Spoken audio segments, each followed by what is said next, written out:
Doctor, আপনি আমার কথা বুঝতে চাইছেন না কেন? আমি রাতে ঘুমাতে পারি না। আচ্ছা, তাহলে কে যে সে আজকাল মিস লিবিকার হোশ উড়াচ্ছে? হ্যাঁ, ডক্টর, আমি মোটেও মজার মুডে নেই। হুম, তাহলে তো আমাকে সিরিয়াস হতে হবে।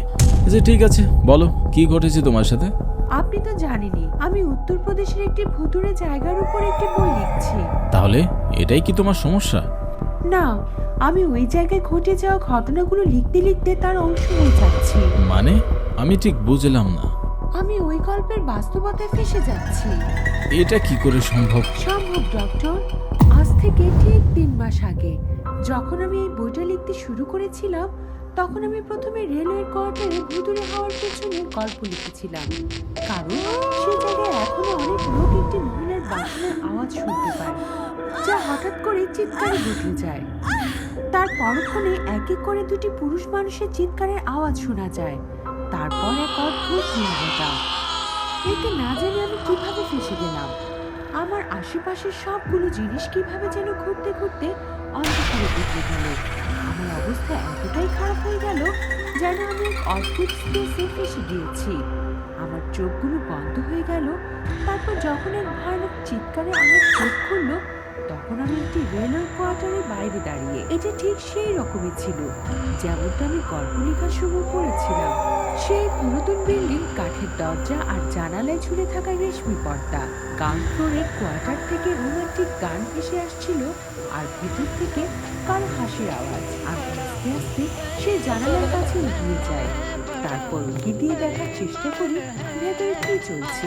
দেখলাম ঘরের ভেতরে এক দম্পতি হাতে ওয়াইনের গ্লাস ধরে একে অপরের খুব কাছে, চোখে চোখ রেখে গানের সুরে আস্তে আস্তে নাচছে, যেন তাদের পুরো পৃথিবী তাদের মাঝে বিলীন হয়ে যাচ্ছে। ও মোনা ডার্লিং, এখন সপ্তাহ হয়নি তোমাকে পেয়েছি, কিন্তু আমার মনে হচ্ছে আমি শত বছর ধরে তোমাকে চিনি।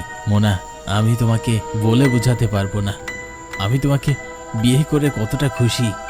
এই কথা বলেই সে লোক তাকে কিস করতে যাচ্ছিল। ঠিক তখনই সেই মহিলা, যাকে সে মোনা বলছিল, সে ইচ্ছে করে তার হাতে ওয়াইনের গ্লাস নিচে ফেলে দেয়। গ্লাস, দাঁড়া দাঁড়া, আমি পরিষ্কার করছি। থাক, আপনি রাখুন, ট্রেনের সময় হয়ে যাচ্ছি।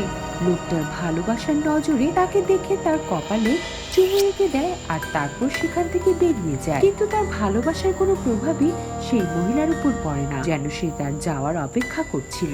লোকটা রাতের ডিউটির জন্য স্টেশনের উদ্দেশ্যে বেরিয়ে পড়ে যায়। আর বেরিয়ে যাওয়ার কিছুক্ষণ পরে এক সুদর্শন ব্যক্তি তার ঘরে প্রবেশ করে।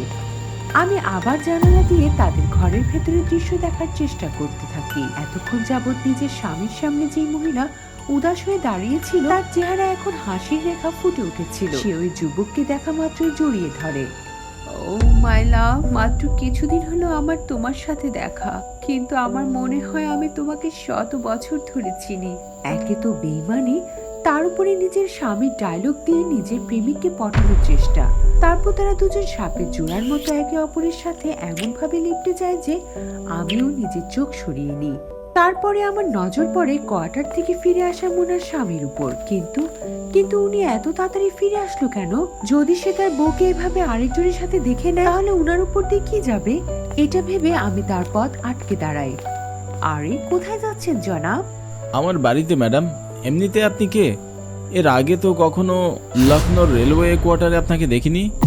তাহলে এখন দেখে নিন, পালাতে চাইছেন কেন?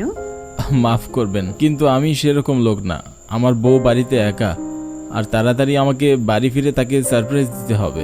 তার এমন সরলতা দেখে আমার মন ভরে যায়, আর আমি তার রাস্তা ছেড়ে দিই। যেতে দিলাম তাকে। নিজের স্ত্রীর আসল রূপ নিজের চোখেই দেখে নিতে, যেন এই বেঈমান মহিলা তার সরলতা আর সুযোগ নিতে না পারে। সে বাড়ির ভেতরে চলে যায়, কিন্তু এবার আর আমি জানালার সামনে যাইনি। কারো মন ভেঙে যেতে দেখে আমি কি পাবো? গুলির আওয়াজ শোনা মাত্রই আমি দৌড়ে জানালার কাছে গেলাম। সেখানে গিয়ে দেখলাম সেই যুবক ছেলেটি বিবস্ত্র অবস্থায় মাটিতে পড়ে আছে। মোনা ভীতু অর্ধনগ্ন হয়ে দেয়ালের সাথে ঘেঁষে দাঁড়িয়ে। তার সামনেই তার স্বামী হাতে পিস্তল নিয়ে দাঁড়িয়ে আছে, আর চোখে অশ্রু। চোখের কোণে জমে থাকা প্রতিটা অশ্রু মোনাকে জিজ্ঞাসা করছিল কেন। কিন্তু মোনা এই প্রশ্নের উত্তর দিতেই পারছিল না। তাই সে ট্রিগার থামিয়ে দিল, আর মোনা সেখানেই মরে গেল। তাদের দুজনকে শেষ করে সেই লোকটা জানালার কাছে এগিয়ে আসলো, মানে আমার দিকে। আমার চোখের সামনে সে তার মাথায় পিস্তল ঠেকিয়ে দেয় আর নিজেই নিজের মাথার খুলি উড়িয়ে দিল। আর ওর রক্তে আমার পুরো চেহারা লাল হয়ে গেল আর আমার চোখ বন্ধ। যখন আমার চোখ খুললো তখন আমি নিজেকে আমার বিছানায় আবিষ্কার করলাম। মানে এগুলো তোমার স্বপ্ন ছিল? না, যখন আমার ঘুম ভাঙে তখন সবকিছুই নর্মাল ছিল, কিন্তু আমার চেহারা পুরোপুরি রক্তাক্ত অবস্থায় ছিল। এটা কি করে সম্ভব? এটাই তো বুঝতে পারছি না। তার উপর আমি যা যা দেখেছিলাম সেই সব ঘটনা একদম সত্য ছিল, কারণ ওই ঘটনার পর লাকনো রঙের ওই কোয়ার্টারে যারা গিয়েছিল তাদের কাছেই এমনটা মনে হয়েছে, যেন রাতে কেউ তাদের আশেপাশে ঘুরে বেড়াচ্ছে, কোনো মহিলা চিৎকার করছে আর না জানি কি কি। বিষয়টা খুবই সিরিয়াস। এটাই কি একমাত্র ঘটনা নাকি তোমার সাথে আরো কিছু ঘটেছে? অনেক কিছু হয়েছে ডক্টর। লাকনো রঙের রেলওয়ে কোয়ার্টারের ঘটনা একমাত্র ঘটনা নয় যেটা আমার সাথে ঘটেছে। এমন একটা ঘটনা আগেও আমার সাথে ঘটেছে, যখন আমি মীরত্বদের উপরে বই লিখেছিলাম। মীরত নাম শুনে আপনি হয়তো বুঝতেই পেরেছেন আমি জিপি ব্লকের কথা বলছি। সেই জিপি ব্লক যেটা ভুতুড়ে হয়ে ওঠার গল্প মীরতদের প্রতিটি মানুষের মুখে মুখে ঘুরে বেড়ায়। অনেকেই বলে মানুষজন দিনের বেলাও ওই রাস্তায় হাঁটতে চায় না, কারণ সেই বিরাট বিল্ডিং এর ভেতর থেকে অনেকবার লাল শাড়ি পরা মহিলাকে বাইরে আসতে যেতে দেখা গিয়েছে। অনেকেই বলে রাতের অন্ধকারে জিপি ব্লকের বিল্ডিং এর উপরে একটি লাল শাড়ি মেয়ে হেঁটে বেড়ায়। আর সত্যি কথা বলতে আমার কাছে ওটা মোটেও কোনো ভুতুড়ে জায়গা মনে হয়নি, কারণ একদিন রাতে যখন আমি ওই জায়গায় নিয়ে রিসার্চ করছিলাম তখন বুঝতে পারি এখানে কোনো ভূত নেই। এই জায়গাটা জুয়ারিদের আড্ডা আর কাজ করে তারা এখানে এসে পালিয়ে থাকে। তার উপর এখানে অনেক স্কুল কলেজের বাচ্চারা আসে, যেন তারা সবার আড়ালে নেশা করতে পারে।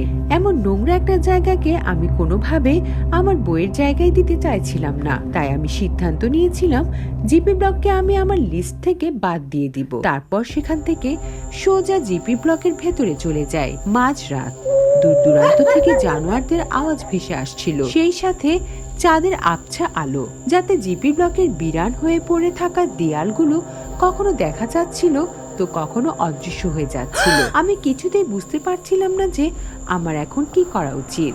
আমি এমন সময় হঠাৎ করে একটি গাড়ির আওয়াজ শুনতে পাই, যেটা সেই বিল্ডিং এর দিকে এগিয়ে আসছিল। তাই আমি বিল্ডিং এর ভেতরে গিয়ে লুকিয়ে পড়ি। তারপর যখন আমি উঁকি মেরে বাইরে দেখি তখন দেখলাম গাড়ির ভেতরে আসার আগেই এক ব্যক্তি লাঠি নিয়ে সেই গাড়ির সামনে গিয়ে দাঁড়ায়। তারপর এক ব্যক্তি দরজা খুলে বাইরে বেরিয়ে এলো। হাতে লাঠিওয়ালার ব্যক্তিটি তার মুখে টর্চ মারে আর লাঠি ঘুরিয়ে ঘুরিয়ে বলে, কে তুমি আর এখানে কি করতে এসেছো? জবাবে সেই ব্যক্তি তার কোমর থেকে পিস্তল বের করে আর সেটা তার আঙ্গুলের উপর নাচিয়ে তার দিকেই তাক করে। চিনলে? এক কাজ করো, এটা তোমার ভেতরেই রেখে দাও, ভরে দাও, আর যা করতে ইচ্ছা করে তাই করো। তারপর সকাল হওয়ার আগেই এখান থেকে দূর হও। তার কথা শুনে সেই লোকটা হেসে ওঠে। তারপর তার হাতের পিস্তল ঘুরিয়ে কোমরে গুজে নেয়। তারপর তার সামনে গিয়ে কয়েকটি কাগজের নোট তার হাতে ধরিয়ে দেয়। এতে সেই লোকটাও গাড়ির রাস্তা ছেড়ে দেয়। তারপর সে গাড়িটা একদম ভেতরে চলে যায়। তারপর সেই ড্রাইভার ছাড়াও আরো 3 জন মানুষ বাইরে বেরিয়ে আসে। 2 জন মিলে একটি মেয়েকে টেনে হিঁচড়ে ভেতরে নিয়ে যাচ্ছিল, যার হাত মুখ বাঁধা ছিল। মদের নেশায় ওই জানোয়ারগুলো মেয়েটাকে আছড়ে খায়। আমি খুব করেছিও ও সাহায্য করতে পারিনি, কেবল তাদের থেকে নিজেকে বাঁচিয়ে এক কোণায় লুকিয়ে দাঁড়িয়ে থাকি। কিছুক্ষণ পর সেই মেয়ের চিৎকারটাও এই জিপি ব্লকের নিস্তব্ধতায় চাপা পড়ে যায়। আহত অবস্থাতেই মেয়েটাকে পুড়িয়ে মারা হয়। তারপর নরপিশাচগুলো সেখান থেকে চলে যায়। আমি অনেক চেষ্টা করেছি, কিন্তু ওকে আগুনের হাত থেকে রক্ষা করতে পারিনি। নিজের চোখের সামনে মেয়েটাকে এভাবে পুড়ে ছাই হতে দেখে আমার পায়ের নিচের মাটি সরে যায় আর আমি হাঁটু বেড়ে সেখানেই বসে পড়ি। আমার চোখ দুটো ভেজে উঠেছিল। আর হ্যাঁ, আমি অপলক দৃষ্টিতে সেই আগুনের দগ্ধ দেহটাকে দেখেই যাচ্ছিলাম। এমন সময় কেউ একজন পেছন থেকে আমার কাঁধের উপর হাত রাখে, আর এতেই আমার পুরো শরীর ঠান্ডা হয়ে আসে। আমার পেছনে ঘুরে তাকানোর সাহস হচ্ছিল না। ভাবছিল সে কে, যে তার হাত আমার কাঁধের উপর রাখলো। যদিও একটা কথা পরিষ্কার ছিল যে যদি এই নরপিশাচদের মধ্যে কেউ আমার পিঠের উপর হাত রাখে তাহলে আমার কবরটাও আজ ওখানেই খোঁড়া হবে। কোনো রকমের পিঠ থেকে হাত সরিয়ে পেছনে তাকালাম, কিন্তু আমার চোখের সামনে অন্ধকার ছাড়া আর কিছুই দেখতে পেলাম না। দূর দূরান্তে কেউ ছিল না, নাই কোনো মানুষ, নাই কোনো পশু পাখি। কিছু ছিল তো কেবল নিস্তব্ধতা। কিন্তু যদি এখানে কেউ না থাকে তাহলে ওই হাতটা কার ছিল? এইসব ভেবে ভয় আমার গলা শুকিয়ে আসছিল। যখন বাইরে উঁকি মেরে দেখলাম তখন কাউকেই দেখতে পেলাম না। শুধু বাইরেই না, বরং পুরো জিপি ব্লকেই কেউ ছিল না। তাই আমি সেখান থেকে বেরিয়ে যাওয়ার সিদ্ধান্ত নিই। কিন্তু আমি আর কোথায় বা যেতাম? আমি তো এক মায়াজালে ভেসে গিয়েছিলাম, যেখানে নাই আমি নিজের ইচ্ছায় গিয়েছিলাম আর নাই নিজের ইচ্ছায় বের হতে পারছিলাম। যদিও এখন আমার বুঝতে একদমই অসুবিধা হচ্ছিল না যে জিপি ব্লক আসলেই ভুতুড়ে, আর এর পেছনে কারণ ছিল এখানে হওয়া নির্মম খুন। যে খুনের পর থেকে নিরপরাধ মানুষগুলোর আত্মা এখানেই ঘুরে বেড়াচ্ছে। আর কিছু ভাবার আগেই প্রতিটি কোণা থেকে চিৎকারের আওয়াজ ভেসে আসতে শুরু করে। ভয়ে আমি আমার চোখ কান বুজে নিই। তারপর যখন চোখ খুলি তখন এক মহিলার ভয়ানক চেহারা ঠিক আমার চোখের সামনে ছিল। ভয়ে ভয়ে যখনই আমি তার গায়ে হাত দিলাম তখনই সে একেবারে গায়েব হয়ে গেল, আর পরক্ষণে যে ছেলেটি আমার উপর হামলা করে দিল ও নখগুলো দিয়ে আমার ঘাড় উপড়ে ফেলার আগে আমরা দুজন একে অপরের বিপরীত দিশায় আলাদা হয়ে গেলাম। আমার চেহারায় হালকা একটা আঁচড় পড়ল আর আমি আস্তে আস্তে এক অন্ধকার গোলক ধাঁধার ভেতরে চলে গেলাম। যখন চোখ খুললাম তখন নিজেকে নিজে রুমে আবিষ্কার করলাম যেখান থেকে এসব শুরু হয়েছিল। তাহলে কি তোমার চেহারার এই ক্ষতটা সেখান থেকেই? হ্যাঁ ডক্টর, আমি জানি আপনার মনে হচ্ছে আমি মিথ্যে কথা বলছি, কিন্তু আরে না না লিপিকা, আমার কাছে এগুলো মিথ্যা মনে হচ্ছে না। সায়েন্সের বাইরেও এর পৃথিবীতে অনেক কিছু আছে যার উপর আমাদের বিশ্বাস করা উচিত। তাহলে আমার কি করা উচিত? আগে তোমার গল্পটা শেষ করো, তারপর আবার আমার সাথে দেখা করো। এগুলো কেবল তোমার সাথেই হচ্ছে না, আর কার সাথে হচ্ছে এসব? আমার সাথেও। কি হচ্ছে ডক্টরের সাথে? তাহলে কি সে আমার মতো ভূতদের মায়াজালে ভেসে যাচ্ছে, নাকি তারও নতুন কোনো গল্প আছে? জানা যাবে মায়াজালের পরবর্তী এপিসোডে, যার লেখক পঞ্চপ্রকাশ। ভয়ে ভরা এমন গল্প দেখার জন্য এখনই সাবস্ক্রাইব করুন ডুডু টিভি হরর বাংলা। আর যদি আপনি চান আপনার ভয়ানক কাহিনীও মানুষ জানুক, তাহলে এক্ষুনি ডুডু টিভিতে ইমেল করুন। হয়তো পরবর্তী রূপ কাঁপিয়ে দেওয়ার মতো কাহিনী আপনারটাই হবে।